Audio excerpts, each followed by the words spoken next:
Good afternoon, I'm Callan Clasby. Penn State will host its 7th annual TEDx PSU event on Sunday from 10 to 4 at the Schwab Auditorium. It's a full-day conference for students, faculty, and the community. The main event will focus on the idea Breach, which celebrates breaking past the status quo and innovative ideas. Penn State men's lacrosse team got another win after facing Ohio State last Sunday.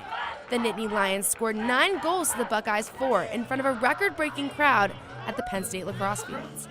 Head coach Jeff Tambroni says that their defense came out stronger against Ohio State than in past games, including freshman goalie Colby Knies's early performances and 13 stops. Tambroni credits the team's preparation. Sophomore defensive player Chris Sabia said the team's defense finally clicked. I think we haven't competed in a lot of games recently, and I think we finally just went out there and competed as hard as we could. We contested everything. We just didn't give them an easy chance to shoot or anything like that. Now 10-0, the undefeated Nittany Lions face number 8 Maryland, a team who beat them last year in the Big Ten tournament. Tambroni says that he plans to keep his team grounded by keeping them focused on daily tasks and pulling back on their emotions. The Nittany Lions are looking for redemption after falling to Maryland last year 16-9 during the semifinals of the Big Ten tournament. They have as much talent as anyone in the country, so we'll have our hands full for sure, but I believe in our guys, and as long as we remain confident and practice the way we did last week. In University Park, I'm Callan Clasby for the Center County Report.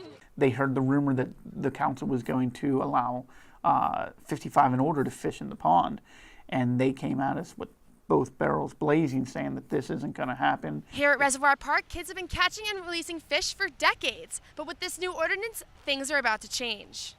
Bill Latchford, Vice President of the Tyrone Borough Council and acting mayor, told us about a new ordinance that allows more members of the community to fish in Reservoir Park. But some people aren't too happy about it.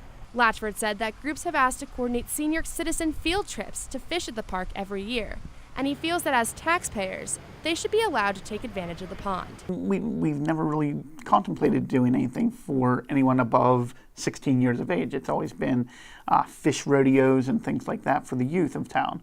Well, a few people brought it to our attention that it would really be of benefit to those that paid taxes in our town if they could utilize the facilities that they pay for. Tim Christine is the president of the Bald Eagle Sportsman Club, the organization that stocks the pond with fish, and he believes the ordinance will leave kids with an unhappy fishing trip. And they will wipe it out, I guarantee you that.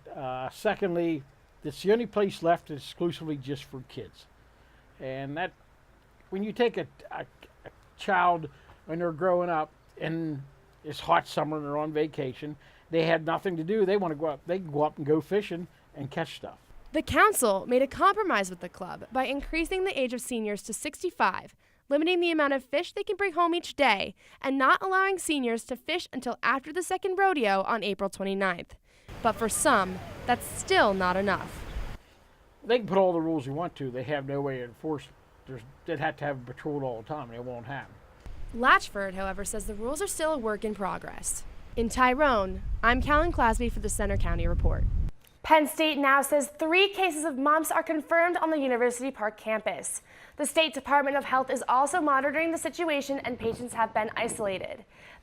Center County is set to welcome a new resource for adults living with autism this spring. Reporter Alana Richardson gives us a glimpse into the project and what's to come. Penn State football is riding some good momentum after a Big Ten championship season, and the university is seeing the results in ticket sales. Fans have bought more than 3,600 new season tickets for next season and have renewed their season tickets at almost a 92% rate. Both those totals are higher than last year. The next time the Nittany Lions take the field is April 22nd for the blue-white game. Hundreds of dancers, thousands of volunteers and visitors, the largest student-run philanthropy in the world kicks off a new 46-hour dance marathon tonight at Penn State to help kids with cancer. Reporter Jonas St. Preux is live at Bryce Jordan Center, where people are already lining up to get into the arena for the start-a-thon. Jonas? I'm excited for the warm weather. I don't know about you guys, but... Absolutely excited to take those layers off. Now here's Sophia with sports. And later, we take a look at the new Healthy Eating Challenge sweeping across Center County. And to those competing, a trip of a lifetime on the line. With both Thon and the Minnesota Games this weekend, Goodwood announced that the team will not be able to participate in Thon's pep rally due to timing issues, but hopes to make appearances throughout the weekend later on. Even though we got less snow than predicted, that doesn't mean road conditions were ideal for drivers. Family members are having a hard time trying to book a reservation at hotels and restaurants for this year's graduation. Most people say that they need to book almost a year in advance. Behind me is the Hetzel Union Building, where thousands of Penn State students and local Center County residents waited in line last week to vote for the presidential election. That's all for today's Center County Report. For more, visit our website, centercountyreport.com. You can also follow us for breaking news anytime on Twitter at Center County REP and on our Facebook page. Join us for our next newscast on Tuesday. Have a good weekend.